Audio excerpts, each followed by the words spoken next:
કેમ છો વિદ્યાર્થી મિત્રો? ચાલો તો આજે આપણે ધોરણ 6 માં તોરણ પાઠ્યપુસ્તકની સફર કરીશું.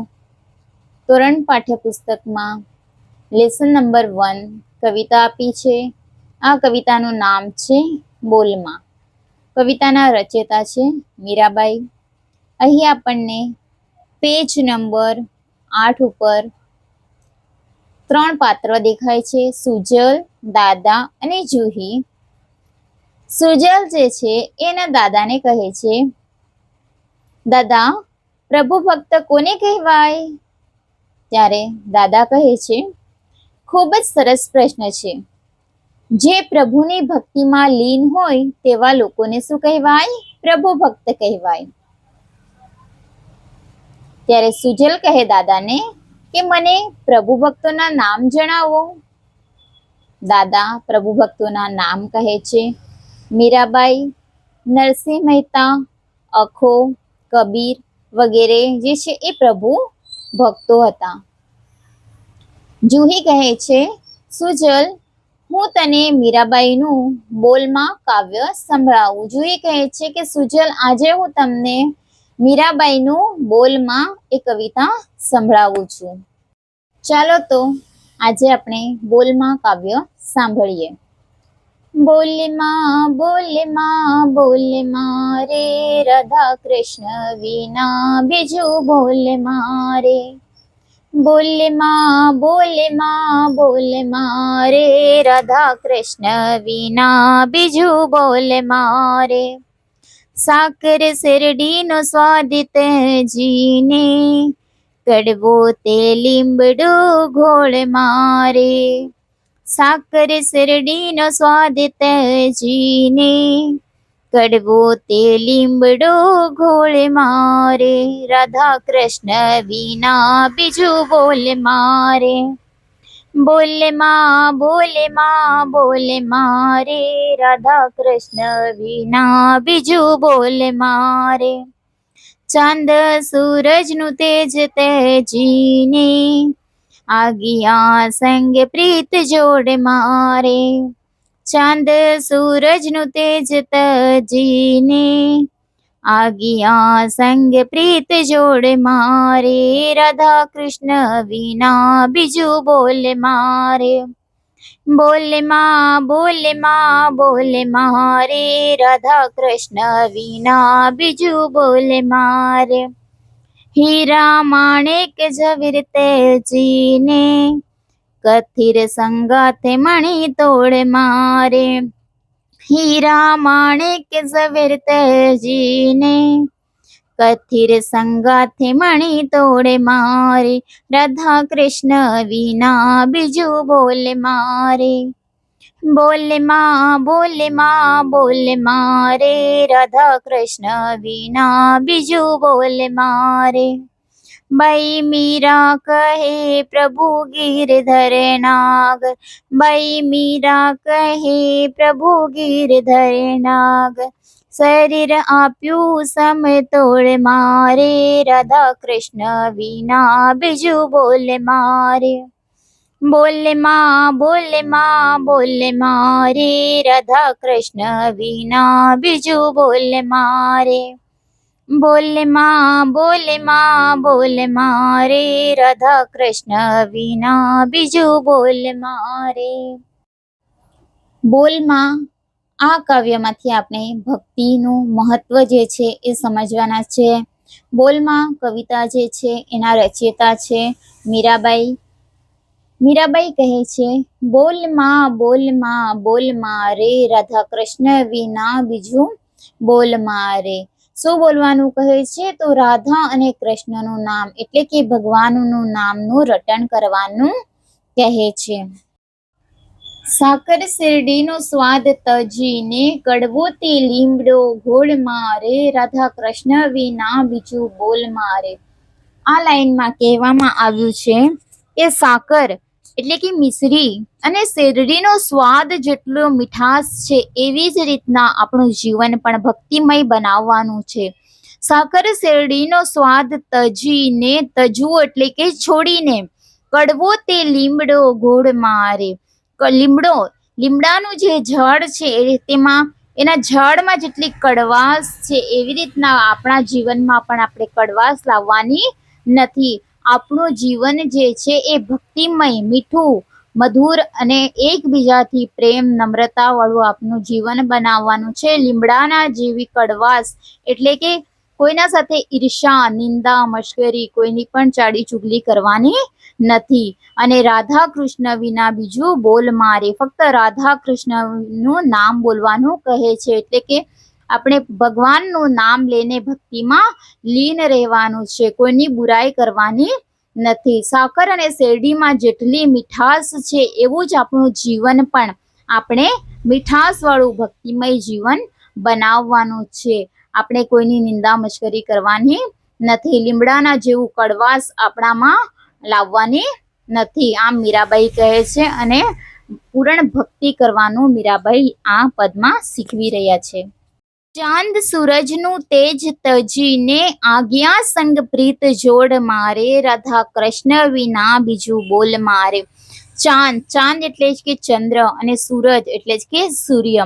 ચાંદ અને સૂર્ય જે છે આપણને રોશની આપે છે, અને રોશની આપણને મળવાથી આપણું જીવન જે છે એ પ્રકાશમય થાય છે. એવી જ રીતના ભક્તિથી આપણું જીવન પણ પ્રકાશિત થાય છે, જીવન ખીલી ઉઠે છે ભક્તિથી.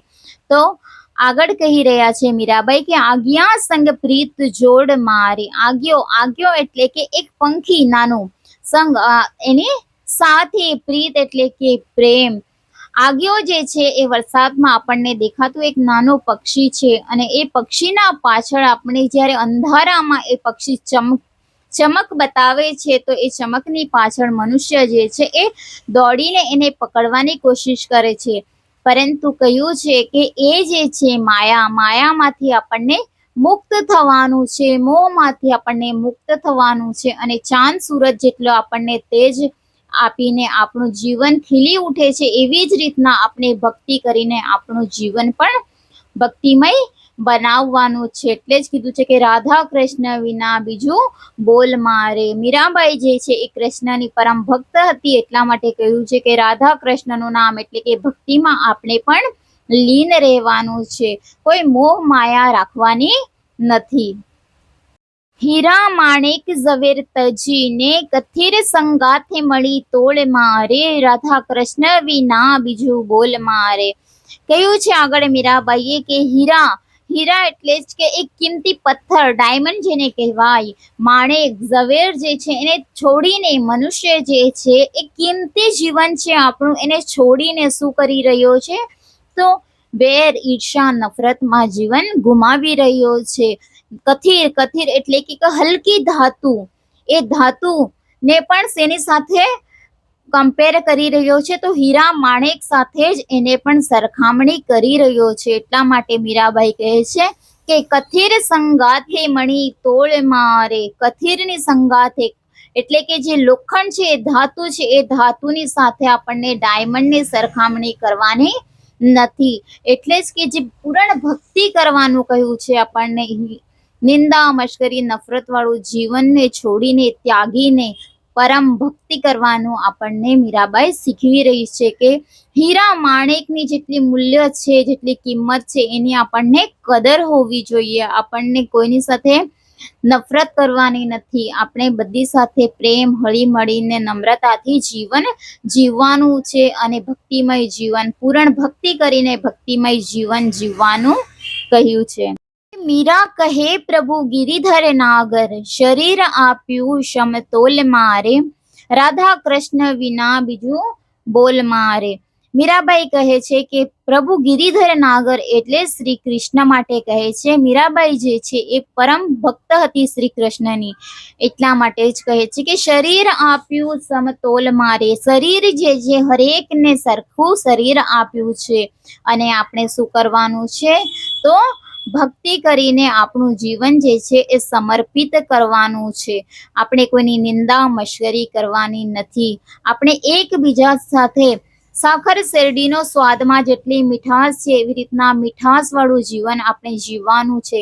ચાંદ સૂરજ આપણને તેજ આપીને, એનો પ્રકાશ આપીને આપણને જીવન ચમકાવી રહ્યો છે. એવી જ રીતને આપણે પણ એકબીજાની સાથે પ્રેમથી, નમ્રતાથી, હળી મળીને રહીને આપણું જીવન પણ સાર્થક બનાવવાનું છે.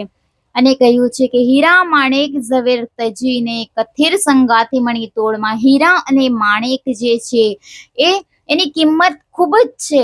તો આપણે એની કિંમત કથિર એટલે કે જે હલકી ધાતુ સાથે કમ્પેર ન કરીએ, એને આપણું જીવન પણ હીરા માણેક જેવું બનાવીએ. કથિર જેવું આપણે હલકું બનાવવાનું નથી. પૂર્ણ ભક્તિમય જીવન બનાવીને જીવવાનું કહે છે.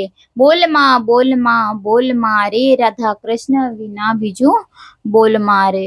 બોલમાં બોલમાં બોલમાં રે રાધા કૃષ્ણ વિના બીજું બોલમાં રે. મીરાબાઈ જે હતી એ કૃષ્ણની પરમ ભક્ત હતી, એટલા માટે કહે છે કે બોલમાં બોલમાં બોલમાં રે રાધા કૃષ્ણ વિના બીજું કશું બોલવા કહેતી નથી.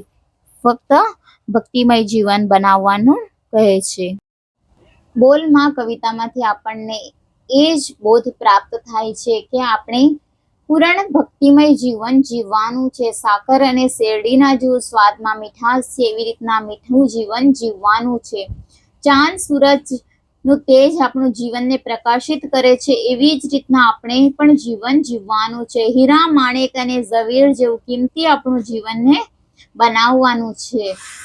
અને કહ્યું છે કે કડવો તે લીમડો ગોળ મારે, એટલે કે લીમડાના જેવી કડવાશ આપણામાં લાવવાની નથી. ઈર્ષાવાળું, વેર નફરત વાળું જીવન બનાવવાનું નથી, પરંતુ પ્રેમ નમ્રતા વાળું જીવન આપણે બનાવવાનું છે. અને સેકન્ડ પેરેગ્રાફમાં કહ્યું છે કે ચાંદ સૂરજનું તેજ તજીને આજ્ઞા સંગ પ્રીત જોડ મારે. ચાંદ સૂરજના જેવું આપણને પ્રકાશ આપે છે, એવી રીતના આપણું જીવન પ્રકાશમય બનાવવાનું છે. આજ્ઞાના જેવું આપણને, એટલે કે એક ઉપમા આપી છે કે આજ્ઞો જે પક્ષી છે એના પાછળ આપણે દોડીએ છીએ. એટલા માટે મીરાબાઈ કહે છે કે મોહ અને માયા જે છે એ માયામાંથી મુક્ત થવાનું છે. આપણે મોહ માયાના પાછળ આપણે દોડવાનું નથી અને પૂર્ણ ભક્તિ કરવાનું છે.